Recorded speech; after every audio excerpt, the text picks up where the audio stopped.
Good morning. Happy Friday. I hope you all have had a really great week. I hope you all are feeling rested and have already made some changes to your lifestyle, to your habits.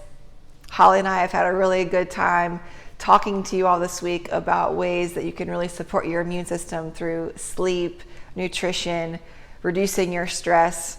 And today, I'm actually going to be talking to you about exercise. Some things we're going to be thinking about today are, is all exercise helpful or beneficial as it relates to your immune system? Is there some exercise or levels of activity that are actually harmful to your immune system? And lastly, wherever you are in your fitness journey, whether you're a beginner, a novice, or you're a seasoned athlete, some things to consider following this video. So I don't think anyone would argue that exercise doesn't have tons of health benefits, right? We know that it's great for cardiovascular endurance, it's great for reducing our stress, it supports our digestion, it even improves the quality of our sleep. However, how does exercise specifically support our immunity?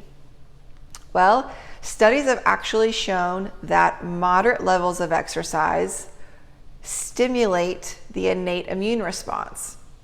This innate immune response is something that we were born with. We didn't have to learn this. Our bodies have always known kind of what to do, this system. And so it is always working. It's never really sleeping. However, exercise has been shown to kind of give it a jump start, a kick start, if you will. And so these scavengers, or what I like to call the mini bodyguards, it kind of puts them on alert to say, hey, let's up our surveillance a little bit. And so specifically what's getting stimulated are things like our T cells.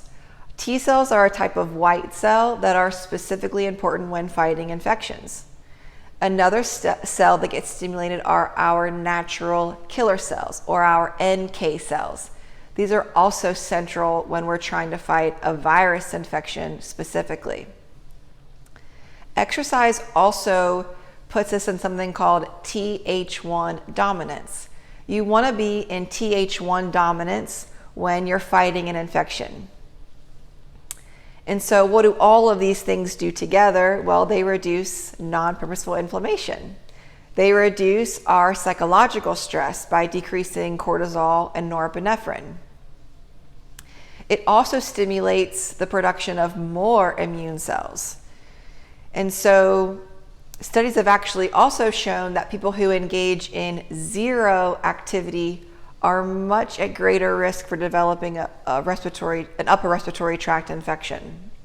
Those that engage in consistent moderate activity are 40% less likely of developing an upper respiratory tract infection. And there's something called the Hormesis Theory. Now, there's some questions about whether this is actually a true phenomenon or not, but the theory states that low levels of stress, low levels of inflammation, in this case, the stressor being exercise, is actually protective in reducing future bouts of stress or future bouts of inflammation. Just enough stress, in this case, just enough exercise, is actually protective. And so, like anything else, the goal is balance. You don't want to not engage in any exercise, and you also don't want to overdo it in your exercise.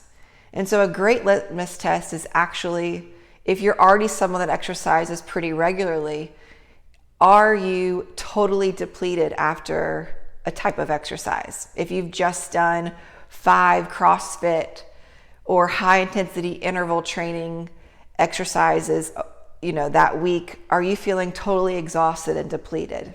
And so it's really finding like we were saying, the appropriate balance between the two.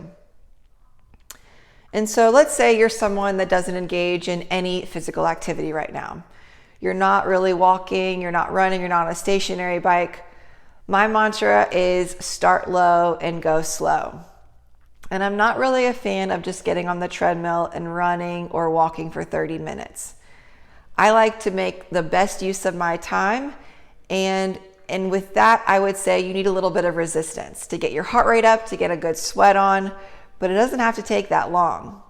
I would say start at between an 8 and a 12% incline on the treadmill, if you have one. Go between a 3 and a 3.5 speed, and then try walking for 10 minutes. Yes, just 10 minutes. And if that becomes easy for you, or once that becomes easy for you, maximize the incline to about 12%, go up to a 3.5 speed, and then try walking for 10 minutes without holding on. As that gets easy, then you increase the increments by 5 minutes. Again, you want a good sweat. You want to get your heart rate up between 60 and 70% of your maximum. And your maximum heart rate is going to be 220 minus your age. That's your maximum heart rate. So you want to be around 60% of that maximum heart rate. Let's say you don't have a treadmill. What you can do is just go on a light jog outside and do it just light enough to where you could carry on a conversation.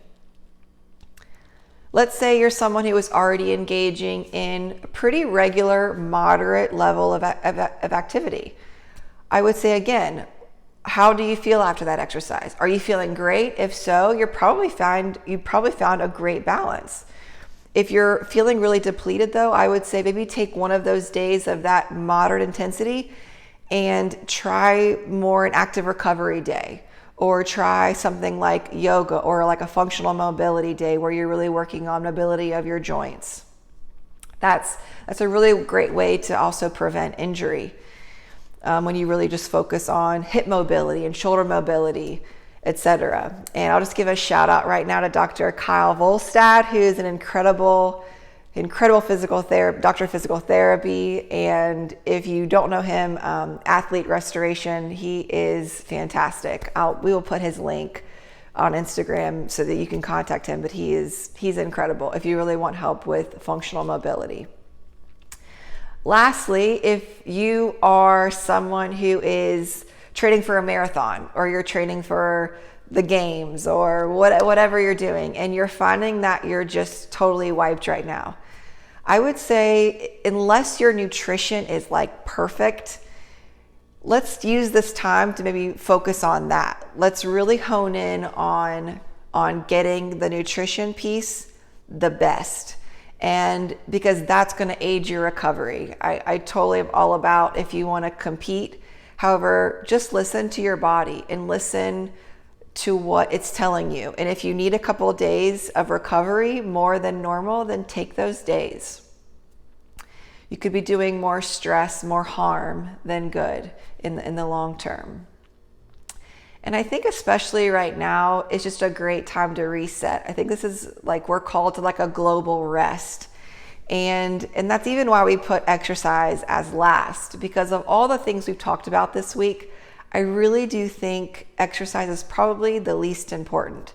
Like I said earlier, really focus on really getting your nutrition hammered out, focusing on the fruit and the vegetables and the water intake, and getting 8 hours of sleep every night, and taking 15, 30 minutes to an hour to just sit with yourself in quiet, or getting out in nature, or just being with your family without your phone next to you. All of these things I think are going to do more in supporting your immune system than exercise. However, exercise is another piece to that pie. And so I hope that makes sense. And if you have more questions about your specific fitness goals or your specific fitness needs, then please reach out to us. This is why we're here, and happy to discuss that with you. And so with that, I will leave you, and I'll just thank you all so much for spending this week with us and being attentive, and just for your comments so far. If you have any other suggestions or things that you want to learn about, please let us know, and we would be happy to do more of these videos for you. And so be well. For those of you that are celebrating Easter, I just say happy Easter to you, and have a wonderful weekend. See you soon.